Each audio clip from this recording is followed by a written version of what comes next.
Pension बहाल करेगा वही देश पे राज करेगा। और हमने तो कह दिया कि ओपीएस नहीं तो वोट नहीं, क्योंकि अटल की गलती मोदी का सुधार, पुरानी पेंशन दे दो सरकार। और सरकार निश्चित तौर पर इस वर्ष के रहते 2023 के रहते पुरानी पेंशन बहाल करेगी, ये मेरे को विश्वास है।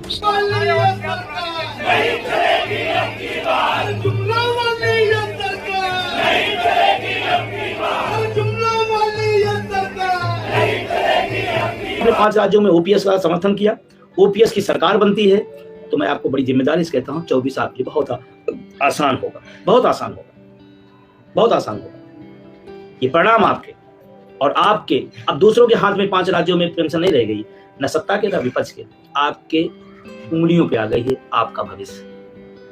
आपका भविष्य आपकी उंगलियों पर है। अब आप अपनी उंगलियां सही जगह लगाते हैं या नहीं लगाते, ये आपको तय करना। 1770 रुपए वाली सरकार चाहिए या 36,000 वाली सरकार चाहिए, ये आपको तय करना है। अपनी पेंशन की व्यवस्था के लिए वोट देना है या किसी और की पेंशन की व्यवस्था करना है, ये आपको तय करना है। नमस्कार दोस्तों, आप जानते हैं कि संघर्ष मेहनत के बिना आगे नहीं बढ़ता है और जीत मेहनत के बिना जीती नहीं जा सकती। उसी तरह से अगर कर्मचारियों को ओल्ड पेंशन स्कीम पुनः दोबारा लागू करवानी है या बहाल करवानी है तो कर्मचारियों को संघर्ष, मेहनत और सभी कर्मचारियों को एक साथ एकजुटता दिखानी होगी। अब मैं बताना चाहूंगा कि कितने प्रतिशत ऐसे कर्मचारी है जो कहां पर खड़े हैं। मैं बताना चाहूंगा कि 3% ऐसे कर्मचारी है जो निजीकरण का ऊपर विरोध नहीं करते हैं और 6% कर्मचारी ऐसे हैं जो एनपीएस का में विश्वास करते हैं, एनपीएस ही चाहते हैं और 35% कर्मचारी ऐसे हैं जो ओल्ड पेंशन के साथ भी जाना चाहते हैं, एनपीएस के साथ भी रहना चाहते हैं और वो वहां का वहीं रहना चाहता है, संघर्ष नहीं करना चाहता है।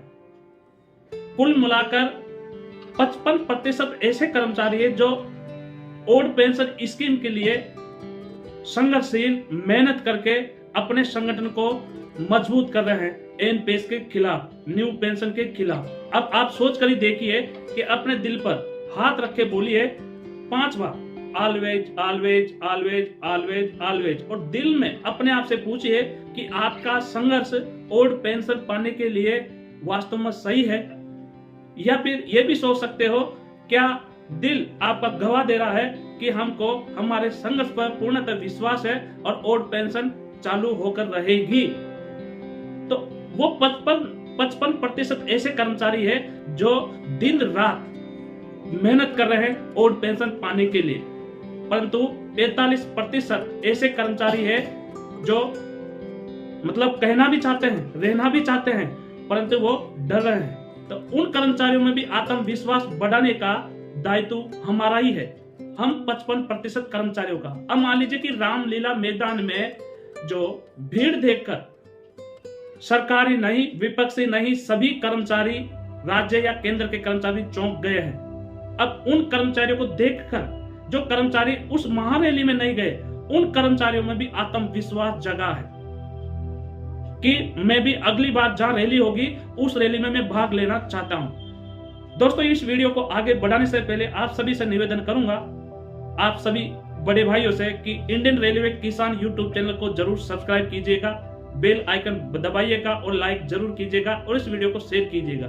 मैं कर्मचारी हित कल्याण और ओल्ड पेंशन बहाल के लिए कर्मचारियों को जागृत करता रहता हूं और विश्वास बढ़ाता रहता हूं। तो दोस्तों, मैं बताना चाहता हूं कि 40 संगठन ऐसे हैं जो 22 नवंबर और 21 नवंबर को कर्मचारियों में एक आत्मविश्वास भरने के लिए, चाहे वो राज्य के कर्मचारी हो, चाहे वो केंद्र के कर्मचारी हो, चाहे वो रेलवे के कर्मचारी हो, अपने अपने निजी संगठन, जैसे मान लीजिए रेलवे है तो 21 से 22 नवंबर के बीच में जैसे कि कर्मचारी ओल्ड पेंशन के लिए हड़ताल करना चाहते हैं तो उसके लिए वोटिंग की जाएगी 21 और 22 नवंबर 2023 को। भाई कितने ओल्ड पेंशन के पक्ष में हड़ताल करेंगे और कितने ओल्ड पेंशन के पक्ष में नहीं है।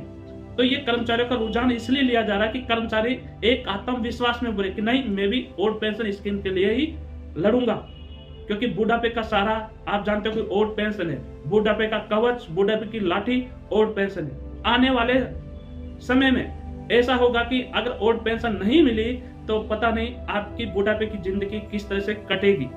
और जो ये न्यू पेंशन स्कीम है, इस न्यू पेंशन स्कीम में जो आपको पेंशन मिलेगी तो आपको कितने मिलेगी आप सोच सकते हो कि अगर आप मान लीजिए 2041 में रिटायर होते हो और आपकी सैलरी 90,000 1 लाख है, मतलब ग्रुप डी और ग्रुप सी कर्मचारी की, तो आपको 4,500 तक पेंशन मिलेगी 2041 में। तो आपका खर्च कितना बढ़ जाएगा, तो क्या खर्च आप चला पाओगे? तो इस आंदोलन में ये ऐतिहासिक आंदोलन बनेगा। जब तक संघर्ष नहीं करोगे, जब तक किसी का अधिकार हक के लिए नहीं लड़ोगे और हक के अधिकार के लिए हम संघर्ष और मेहनत नहीं करेंगे, जब तक कोई भी चीज पाना नामुमकिन सा है। तो दोस्तों, मेरा वीडियो बनाने का मकसद किसी क्षेत्रवाद, जाति या किसी विपक्ष या पार्टी या सरकार के विरोध में नहीं होता है। हमेशा मेरा जो वीडियो है कर्मचारियों को अपने आप में आत्मविश्वास पैदा करना, कर्मचारी कल्याण में जागृति पैदा करना, यही मेरा सम्मान है। तो सभी कर्मचारी से मैं निवेदन करना चाहूंगा, अगर ओल्ड पेंशन आपका हक और अधिकार है और हक अधिकार के लिए मौलिक अधिकार आपको अधिकार देता है कि आपके अधिकार हक के लिए आप अपना पक्ष सरकार के सामने, प्रशासन के सामने रखने का पूर्णतः अधिकार है। तो हम तो ओल्ड पेंशन के लिए हैं, तो ओल्ड पेंशन तो कितने होंगे? अब सोचिए, अगर आप एक कर्मचारी आपकी फैमिली में 5 मेंबर है, 5 मेंबर से कितने जुड़े हुए हैं, और उन मेंबरों में भी बहुत सारे ऐसे बच्चे हैं जो सरकारी नौकरी के लिए पढ़ाई कर रहे हैं। अगर वो सरकारी नौकरी के लिए पढ़ाई करे तो वो किसका बेटा होगा? किसान का बेटा होगा, मजदूर का बेटा होगा, छोटे दुकानदार का बेटा होगा। तो वो भी यही मेहनत कर रहे हैं कि मेरा बेटा भी नौकरी लगे, और स्वयं वो पढ़ने वाला स्टूडेंट भी यही सोच रहा होगा कि मैं भी नौकरी लगूं। परंतु हमको बताना होगा कि अगर आप नौकरी लगते हो पढ़ के, तो आपको न्यू पेंशन स्कीम में आना होगा। जब कभी भी आप भविष्य में रिटायर होते हो तो आपको जो पेंशन की जो राशि मिलेगी न्यू पेंशन स्कीम की, वो इतनी मिलेगी। तो आपको भी ओल्ड पेंशन स्कीम के लिए आपको क्या करना है, तो आपका कीमती 5 साल में एक ही मत आता है, उस मत का उपयोग स्वयं के लिए, अपने परिवार के लिए, अपने हक के लिए, अपने अधिकार के लिए, अपने मौलिक अधिकार के लिए उसका प्रयोग करें। क्योंकि हम शिक्षित हैं, क्योंकि कर्मचारी और स्टूडेंट और किसानी देश को प्रगति का रास्ता दिखाते हैं और देश को विकासशील बनाने में भी पूर्णतः योगदान होता है।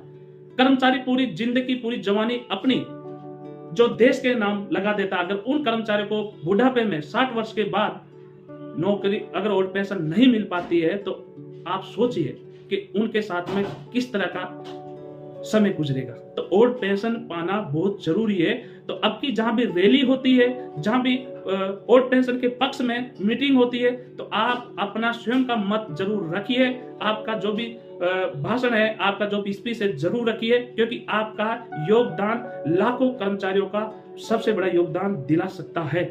दोस्तों, फिर मिलेंगे अगले वीडियो। जय हिंद, जय भारत।